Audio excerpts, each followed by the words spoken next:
Hello and welcome to UC Today. We have another big news show for you. We've got loads of fantastic news to share with our fantastic analysts here. Let's go around the room to do a few quick introductions. We've got Sean Spradling from Wainhouse. Welcome to the show.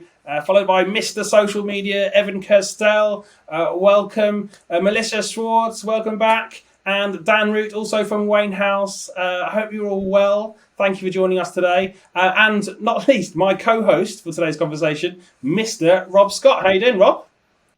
I'm great, thanks, David. Fantastic. So, Rob, do you want to take us through today? What have we got on the agenda? What's up first? Well, it's been an interesting few weeks in the news, certainly in the UC industry.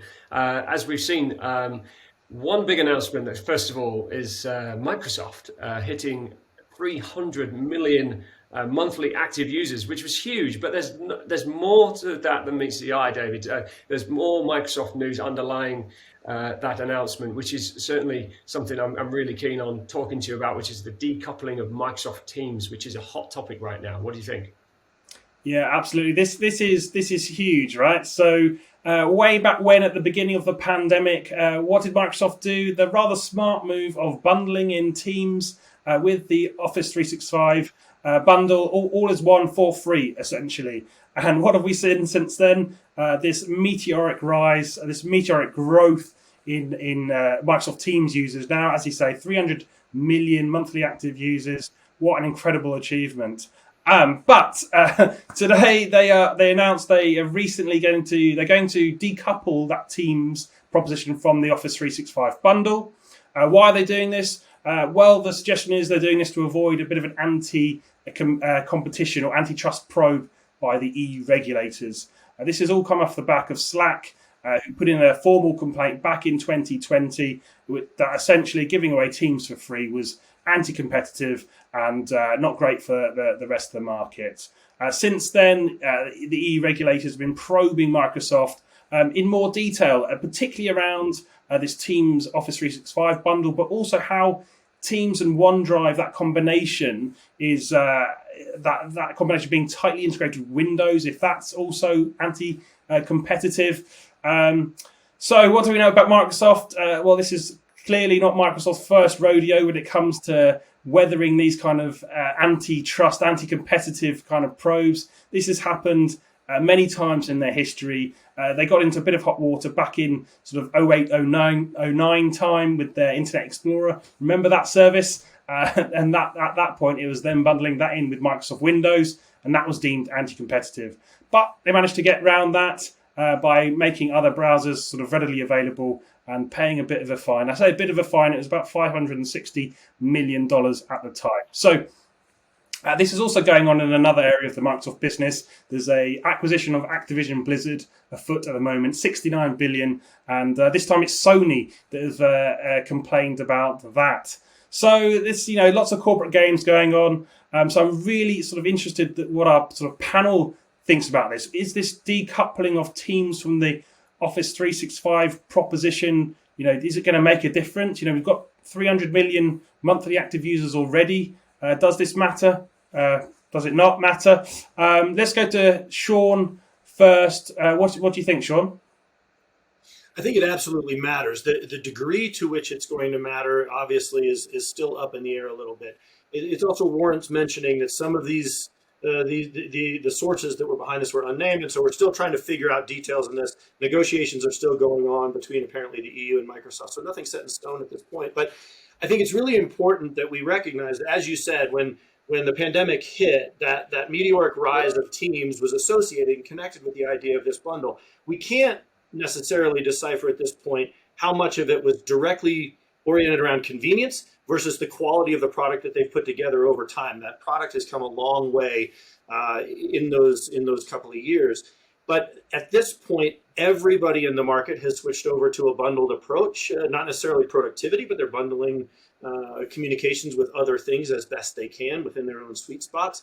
About 75% of the meeting users out there are at this point purchasing their meeting capability through some kind of a bundle. The remaining 25% is dwindling down, though it's slowing. It's not going to go to zero, but we know that bundles have taken the day, certainly. So it'll be interesting to see what level of impact it has. I think that'll be a real measure of the objective measure of quality of the team solution as it kind of steps forward. The other thing that I think is interesting, and I think is worth considering and thinking about it in the context of broader Microsoft, they've got, I think it's 450 million-ish between consumer and commercial Office users.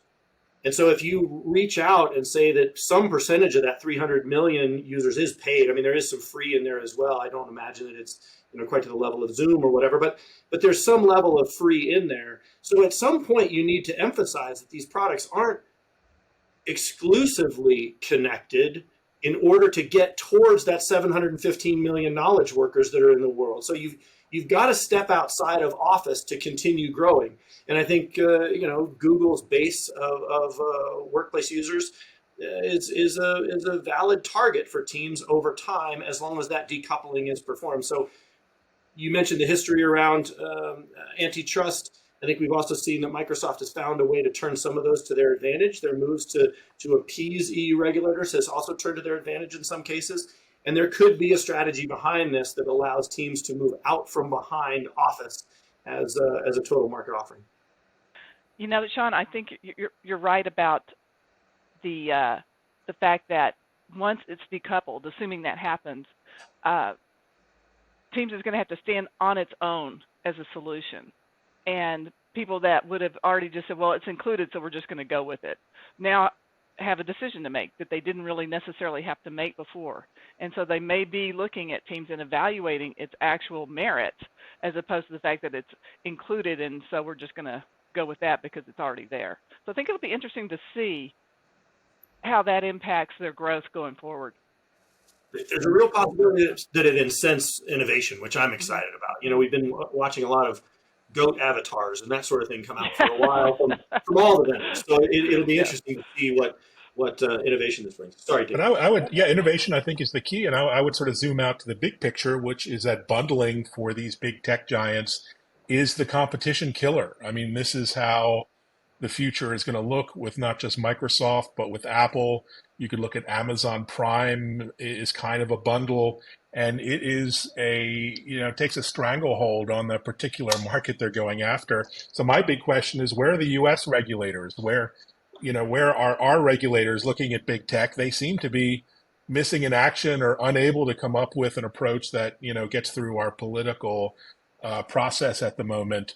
But I think it requires a serious look. And despite a lot of talk about regulating big tech and allowing non-competitive business practices, we just haven't seen much.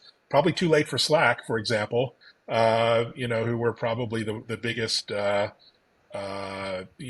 loser when it comes to the approach of bundling. What say you guys? Generally, I agree that the United States has been a little more laissez-faire, quite a bit more laissez-faire than the EU has been in terms of both anti-competitive practices and privacy. I think we're seeing the United States not do its job from a privacy perspective. We have an opportunity to lead there. We have a need to lead in the United States, where the personal data as dollars monetization model has really had an impact on things. And I think I would love to see the United States government step up into some of these places and protect the consumer and protect the markets. In general, though, the regulating bodies across the globe are on the lagging side of this, no matter how you cut the cake. And realistically, by the time this has gotten to the forefront, Zoom, the Zoom and Microsoft dynamic has already played out. The Microsoft users that were going to just adopt this with their Office licensing and things has already really happened during COVID and coming out of COVID. So it's already played out. And I do think that there is a threat side of this to Teams in the sense of are you really good enough to still stay in all of these accounts that you were bundled once you decouple?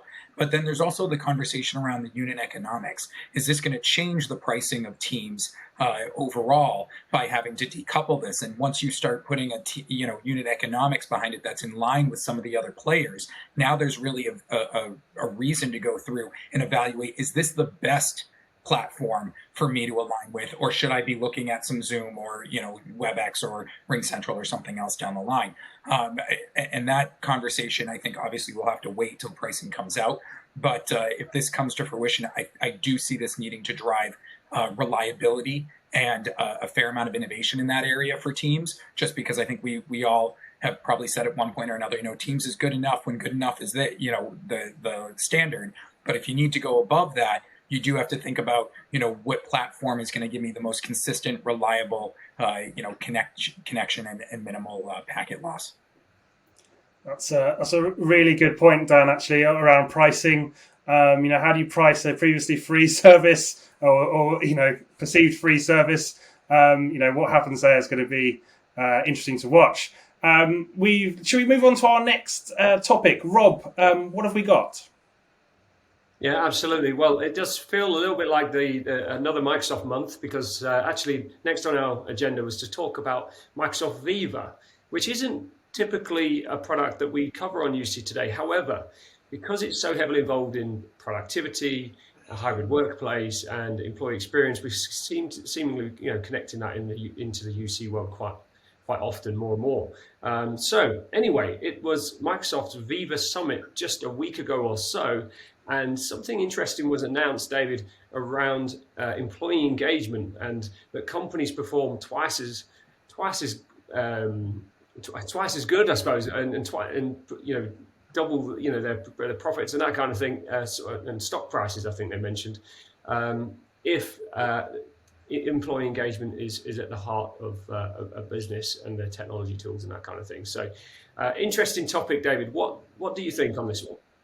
Yeah, it's really, really interesting. So we've been talking a lot about employee experience on the platforms on UC Today and CX Today, and now that sort of rhetoric slightly changed to employee engagement, and of course with the integration of Copilot with Viva, this is meant to really drive that employee engagement. So employees can be more efficient, get more done, be more productive, ultimately be happier employees. And what do we know about happier employees?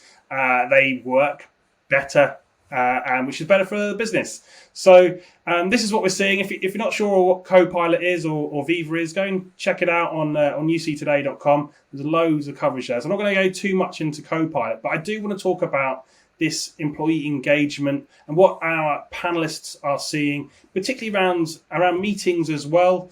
We all know, in this hybrid environment we find ourselves in, employee engagement around meetings is absolutely essential, and that companies don't always get that right. So I'm going to come to Melissa first. What are you seeing from an employee engagement point of view?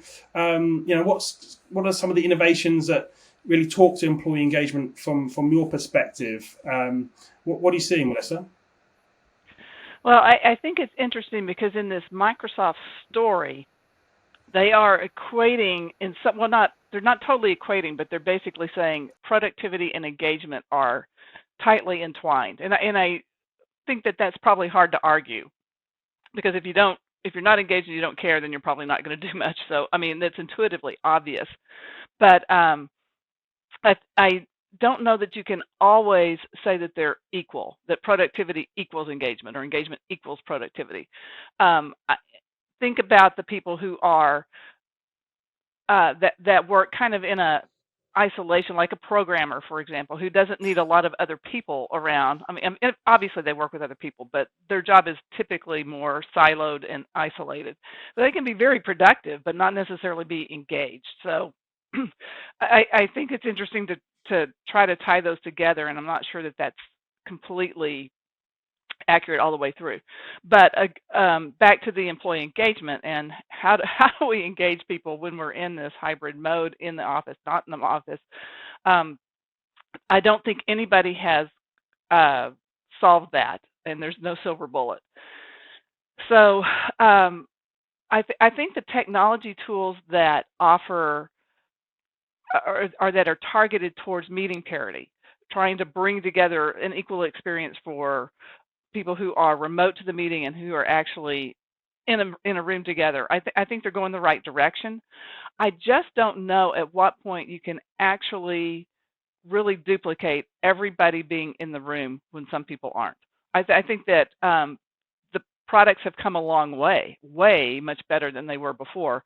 And certainly we're not in the age where you've got a starfish speakerphone in the middle of the table and you're going, can you hear me? And the person that's remote can never get a word in because everybody in the room's talking. So I think we've come a long way. But I think employee engagement goes beyond technology. And I think that the one thing people aren't talking about is the people side of it. Because, so take an example that's totally outside of the workforce. If you are wanting to work out, it's just a known, to keep yourself on target, you get a workout buddy. And that way, you have to show up because you're going to let your workout buddy down. So it's that relationship that keeps you going when you don't feel like working out that day. And I think if you translate that to the business world, then it's those relationships with other colleagues that are actually what create engagement. And I don't think that technology necessarily creates that. I think it's actually still people to people, and then technology can enable that. But if there's nothing there to begin with, if there's no relationship, it doesn't matter what technology you use, you're not going to have that engagement.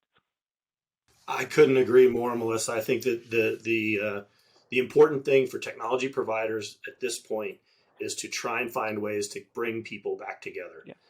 Even if they're virtual, even if they're separated, but certainly in a hybrid world, we're seeing things in workspace reservations that are helping people. I can identify when Dan's going to be in the office. Maybe I can grab a cube next to him. We've got virtual headquarters solutions like Roam and TeamFlow HQ that just changed hands, and a couple others that are coming along to try and solve this. Spots from Zoom just showed up. Or Huddles, I think they changed the name back to. So they're playing at the fringes of this problem of trying to let people connect to each other. And I think you're 100% right that meeting technologies that bring equity and make us all feel like we're sort of equally treated in a meeting is a part of it, but it's not the core to solving this problem. It's making sure that Sean and Melissa can have a conversation at some point during their working relationship, and they're human beings to each other, and I can try and have lunch with her if I need something. You know what I mean? Those relationships are what's more important than anything that you can do inside the construct of an agendaed, hierarchical, scheduled meeting. It's just not that. Yeah, the problem I have with this research is that, yeah, it shows that engaged employees will boost a company's financial performance, yada, yada, yada, great. But you know what also boosts a company's financial performance are layoffs. And, we've seen, massive layoffs. We all know people who are impacted. The tech industry is in quite a pickle at the moment, even big tech like Microsoft and others. And, that's a real stressor on employees and the relationships with their colleagues and on management. And it's not pretty and it's not fun. And there's no tool that's going to solve that. So I think we need a new normal in terms of, more stable tech workforce, less disruption, less change. And that would make a lot more engaged employees as well. But that's my rant, and I'm sticking to it. I do think that the culture within the organization, and there are different cultures found across different industries and things, and it's important when you're looking at least specifically back to the initial question of technology and how you bring that into a line. Engagement comes from aligning the technology with how your people want to work. And I'm not saying everybody should be FaceTiming or using WhatsApp or WeChat or whatever to communicate, off the reservation. But the goal is to get the tech out of the way. Allow me to work with Sean the way that we want to work together, because I do want to build that relationship. So the easier it is for me to work naturally with Sean, the more inclined I am to get into a situation where we build that relationship to the place where it becomes the culture within the team. And so, it's not so much about, to Evan's point, it's not necessarily we need the next innovation every 3 days to be pushing this forward. What we really need to have is some consistency, a steady approach, but making sure that we're really working with the users and the teams within the organization to align with what's important to them. And I don't mean it necessarily in all facets of business. Not everybody needs to have their politics in every piece of their marketing and media. But the idea of at least, how are we functionally working? How do the teams come together? Let's make sure we're getting out of the way of that so that they can get down to it. I think there's one other piece, which is presentation facilitation, because there's a lot of these meetings where it's just talking heads, on camera. And I think we've all heard a fair amount of pushback from users saying, I turn my camera off a lot of the times now. I didn't used to in the beginning of COVID, but I'm done with it. So, we do have, some of that. How do I make a presentation really stick and still stand out when I have just days after days after days of the same type and modality for my meetings? Yeah, absolutely. Okay, some great insights there. Should we go to our third topic of today? Rob, what have we got? Well, from making meetings more engaging to actually making meetings more secure and compliant. So I think this is an ongoing theme that seems to be picking up more and more momentum all the time, which is the security and compliance of hybrid meetings, whether they be in person, in room experiences, but along with the remote based issues that we've got. I mean, a recent story that we covered with Theta Lake, they did some research around this, and three major security concerns exist right now within enterprises. That is that of transferring files, sharing links, and also screen sharing being three major issues for a lot of enterprises. But I do feel, David, we've just come from a conversation about employee engagement over to kind of now, looking to lock things down more and more. Where do we draw the line? So I'm keen to hear your opinion and the rest of the panels. Yeah, you make a really good point there, Rob. It's where do you draw the line? We want to allow our employees to work in the way that suits them and communicate, but at the same time, it needs to be done in secure fashion. And depending what industry you work in, there could be regulations and mandatory things you need to do to ensure you're compliant. So, what really interested me from that Theta Lake and Zoom story was really that how security settings can drift over time as well.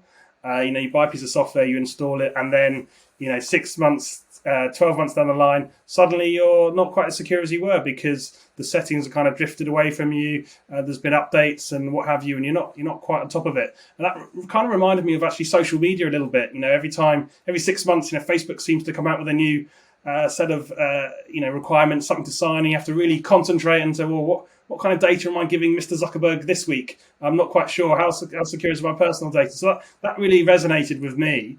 But for meetings, yeah, absolutely. The attack vectors on a meeting seem to be growing, and there seems to be more opportunity for scammers and hackers to get that valuable company data. So, and of course, if depending what industry you're in, if that data does go missing, your business could be liable to a pretty hefty fine as well, if that's a significant breach. So, I'm really interested to see what our panel think on this as well. Evan, do you want to kick us off? What are your thoughts on this security in the hybrid workplace, particularly around meetings? Well, it's a top of mind, from the CIO's office down, upways, sideways, and beyond. And, banks are, as we speak, being fined hundreds of millions of dollars in the U.S. for not complying with various standards, FINRA, HIPAA, beyond. And so it is, what Theta Lake is doing with Zoom is really necessary and important. And I was just drilling down into the article. I mean, there are some really valuable things like, checking settings, suggesting improvements proactively. I mean, how many settings are there? Dozens, if not 100 settings in these tools, monitoring real time, warning about risks, offering actual training and, advice to the users, something we don't often do, looking for risky actions in real time or improper sharing. And it's just an extra layer of security on the content that's being shared. So, all of this is good and necessary. The problem I have in principle with this is that too often security is like an afterthought. I mean, we've been using Zoom intensively and other tools for the whole pandemic. And although, Zoom has enhanced a lot of its security practices, we all remember Zoom bombing and things like that. The fact that you have to go and add on or buy another tool to offer these security features for the functionality and enhancements is a little disappointing. And it's not just here, it's almost every collaboration tool, and every application, should have security baked in from the beginning versus this kind of add-on afterthought approach. But otherwise, it's a pretty positive announcement. Yeah, I'll jump in, and I think some of the releases from WebEx recently have declared their intent to continue. I think Cisco's broader strategy of leading in security. I agree with you, Evan, that there is the need to bake security into these platforms from the very beginning. But there's also the reality now that many of us are at home and we're on private network or our own consumer networks, that who knows what's happening on those things. So one of the things that we have kind of traditionally looked at the communication platform sector with is the legacy of a lot of the companies in it. So was it phone first, or was it meetings first, or was it I'm blanking on the other one now. So productivity first, forgive me. But there's been this chatter internal to our group for a while that maybe there's a network first play coming here. Traditionally, they've, all the carriers and the ISPs out there have resold these services. And as we were approaching commoditization, a different conversation now that we're unbundling things, but let's just play like it was, 3 days ago for a second. As we commoditize some of these platforms, then maybe the real value moves to the wrapper around that, and ownership of that network provides a better view, a more comprehensive view, assuming that there's some partnership and communication between the communications platform and the network itself. Maybe you can have those communication or the network providers really add a layer of value into this, and they've been playing at that for a while, but maybe that becomes kind of the forefront of the competitive fight, if you will, in the market. I'm not sure, given again the unbundling that we're looking at potentially happening here, but I still think there's a real argument to be made that we ought to be looking a little bit more concretely at this network first group of vendors out there. Yeah, and maybe it's network first and browser first. I mean, there are a number of alternative browsers out there that are designed from the ground up as sort of enterprise grade browsers that won't allow certain applications and services to be used. Chrome is pretty good when it comes to security releases and 0-day incidents and other things. Not to plug Google, but they do a good job of Chrome and on Chromebooks being more secure than alternative platforms. And so, yeah, from either the ground up or the network, we need new approaches to securing SaaS and other applications. In a broad way, right? It's not just the app; it's the whole ecosystem. Right. In and on. Yeah. Yeah, because you can't expect your users to be sophisticated enough to always recognize security problems, potential security problems. You can train and train and train, but I mean the bad guys are moving ahead too, and so there's always a new attack. There's always a new phishing attempt. I've seen some pretty good phishing attempts lately, and so that landscape's going to continually change, and your users are never going to be the ones that are going to be able to 100% of the time detect and avoid. So there's got to be another way to do it to prevent them from running amok, I guess. Fantastic. So I think that's a sort of a great place to end today's discussion. So thank you to everyone for getting involved this month. Before we say goodbye, though, Rob, what is coming up from an events point of view?